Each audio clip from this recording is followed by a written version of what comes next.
நித்தம் பல கோடி என்னாவினிலே விளையாடி என் சிந்தையெல்லாம் விளையாடச் செய்தவளே நீ. என்னுள் பிறந்ததால் என்னவோ என்னால் விண்ணில் சிறகடித்து பறக்க முடிந்தது. கோடான கோடி இன்பம் உனக்கு, கொள்ளை கண்ட தமிழ் இன்பம் எனக்கு.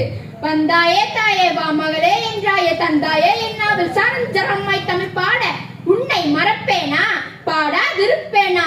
கம்பனின் நாவினில் பிறந்து கண்ணதாசனின் காதலியாய், விண்ணுக்குள் மொழியாய் மண்ணுக்குள் நீராய் கல்லுக்குள் சிலையாய், நமக்குள் நாமாய் வித்தாக பிறந்த முத்தான தமிழுக்கு என் முதல் வணக்கம்.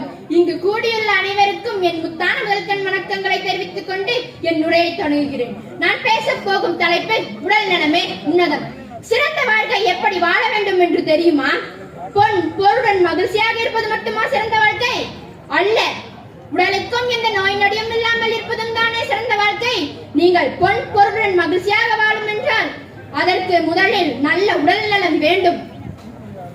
எதிர்காலத்தில் மகிழ்ச்சியான வாழ்க்கை வாழ இன்றே உடல் நலம் வேண்டும். மகிழ்ச்சியான உடலும் மனமுமே ஆரோக்கியமான வாழ்க்கை முறையின் அடையாளம்.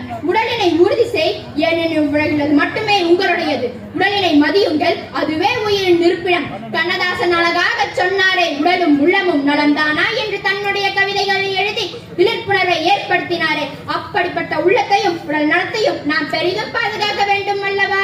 ஒரு பழமொழி சொல்கிறேன், கேளுங்கள். நோயற்ற வாழ்வே குறைவற்ற செல்வம் என்பது பழமொழி மட்டுமல்ல, அதுதான் உண்மையும் கூட. மருந்தென வேண்டாமாம் யாக்கைக்கு, அருந்தியது போற்றி உணில் என்றார் திருவள்ளுவர். அருந்தும் உணவே அருண் மருந்தேனே நம் தமிழ் மக்கள்.